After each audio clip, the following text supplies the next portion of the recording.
O yung Pilipinas mga kababayan ay makikipag-partner na sa Starlink. Yung Starlink po ni Elon Musk. Yung ating Pangulong Bongbong Marcos kasi pumunta doon sa SpaceX facility ni Elon Musk. Ngayon, may naka-schedule sana sila na meeting with Elon Musk. Kaya lang hindi natuloy po kasi po si Elon Musk may sakit daw. So hindi makaharap sa ating Pangulong Bongbong. Pero yung ating presidente po, tumuloy pa rin sa kanyang pagbisita. May mga executives po na binilinan si Elon Musk na siyang kumausap na lang po sa ating Pangulong Bongbong Marcos. Kasi ang gusto ng ating Pangulo ay kahit yung mga napakalalayo na mga barangay dito sa ating bansa ay maserbisyuhan mga kababayan ng malakas na internet po. So ito yung pagbisita ng ating Pangulong Bongbong sa SpaceX facility. Ito yung SpaceX rocket. So yan po yung ating Pangulong Bongbong Marcos. Sinalubong siya ng mga opisyal ng company. Siyempre laging kasama si Martin Romualdez. Yan po. At mga DICT official siyempre. Parte siya mga kababayan ng digitalization natin. Na sabi ng ating Pangulong Bongbong Marcos, kailangan na wag tayong maiwan pag dating mga kababayan sa advances ng technology. But before ko mga kababayan ibigay sa inyo yung complete story, click subscribe muna dito sa ating YouTube channel. And hit the notification bell po para lagi kayong updated sa mga kaganapan dito sa ating bansa. Like and share na rin po ninyo ng ating video para marami yung makapanood. At wag na rin po ninyo na i-skip yung ating mga commercial ads para tuloy-tuloy ang pag-unlad ng bagong Pilipinas. Kami po doon sa Colossal Fitness Gym. Ang service namin doon, Starlink na po. Pero yung gamit po, direktang in-order ng aking anak sa Amerika.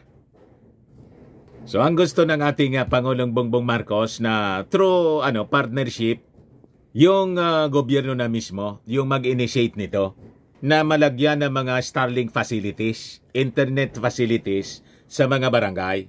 Meanwhile, sa mga naghahanap po ng malinis and spacious fitness gym, magbisita lang po kayo sa Colossal Fitness Gym, powered by Starlink. Starlink po yung aming internet service provider po, company ni Elon Musk. We also offer car rental with our brand new 2023 model ng Toyota Innova. We also accept booking for those who are planning to travel via PAL and Cebu Pacific and bills payment po for Meralco bills, PLDT, etc. Ang Colossal Fitness Gym matatagpuan po sa Lanco Business Park, 3rd floor ng Security Bank Building, Lanco Business Park, Legazpi City, Albay. For your inquiries, look for Jilon Maravillas. Contact number niya 0966-802-0949.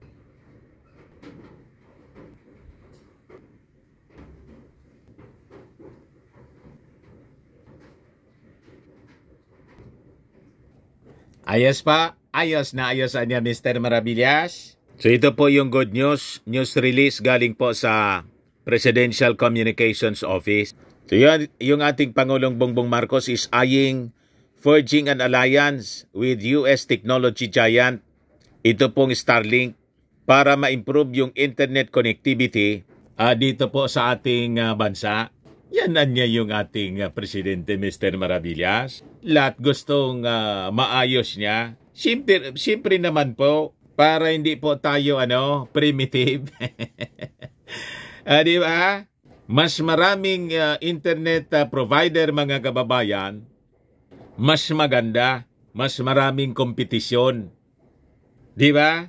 Para maayos yung serbisyo ng mga existing na na mga internet service providers dito sa ating bansa. Kaya nga po kami, nang mabalitaan natin yung Starlink, dumirekta na tayo sa Amerika. Starlink na po yung aming internet service provider doon sa gym. Pero dito sa sa bahay, PLDT pa rin. Di ba? So sa kanyang pakikipag-meeting mga kababayan sa Filipino community sa Los Angeles, the President mentioned his tour of the facility and stressed the benefit of American technologies, especially sa digitalization, communication, and connectivity dito po sa ating bansa. So sabi ng ating Pangulo na ang ating bansa niya, our vast archipelago, ang ating 7,000 na ating isla, that vast archipelago niya is an ideal candidate for satellite broadband service using Starlink mga kababayan. SpaceX President and Chief Operating Officer Gwynne Shotwell and SpaceX Vice President for Starlink Operations Lauren Dreyer welcomed the President during the facility visit. So ito yan po mga kababayan. Talagang ayaw magpaiwan ng ating Pangulong Bongbong Marcos. Dapat yung ating connectivity mga kababayan, tulad na rin ng mga first world countries, America, European countries, ganon ang gustong mangyari sa atin ng ating Pangulong Bongbong. Kaya sabi ng ating Pangulo, kaya niya ay hinahanap namin lahat ng pamamaraan to take full advantage of the new technologies that are available to us that will increase the productivity of our people. Kapag nagamit na nating lahat ng mga bagong teknolohiya, talagang we become more effective, we become more efficient, we become more productive. Sabi ng ating Pangulong Bongbong doon sa mga kababayan natin, the Filipino community sa San Francisco, California. Ito siya mga kababayan, yung speech niya sa harap ng Filipino community doon. As usual, rockstar pa rin yung dating ng ating Pangulo, pinagkakaguluhan ng ating mga kababayan. Kaya malamang naninikip na naman po yung dibdib ng mga mga critics ng ating Pangulong Bongbong. Kasi mga kababayan, mainit palagi yung pagtanggap sa ating Pangulo ng ating mga kababayan sa ibang bansa. Kahit saan po siya pumunta.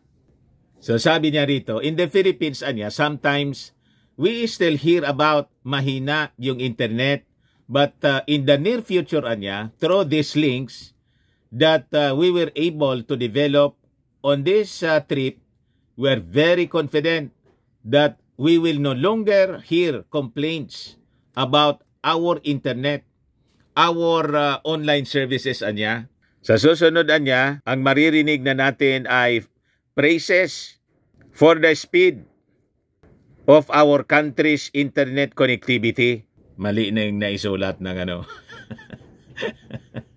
praises yun po. Hindi yung praise. Nagkamali lang po. Nang pakasulat yung PCO. What? Diba? Normal man po yun. Siyempre, minsan hindi na ma-edit ng maayos. Ang ibig sabihin nun, yung praises po.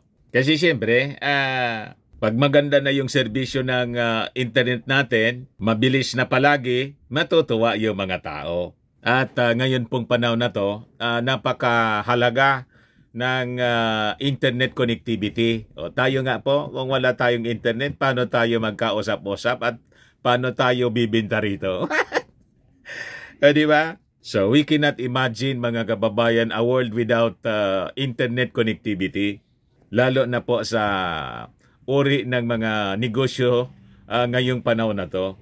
Lahat online, pati yung payments po, online banking. So after San Francisco, California, yung last leg ng biyahe ng ating Pangulo, pupunta siya doon sa Hawaii para bisitahin po yung ating mga kababayan doon. Ayan man lang po ang mga developments ng balita ngayon.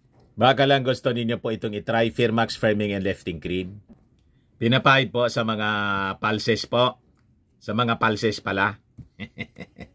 Maayos po, mainam po sa paninigas ng mga kaso-kasuan. Ito naman po, Automax Revitalizing Serum.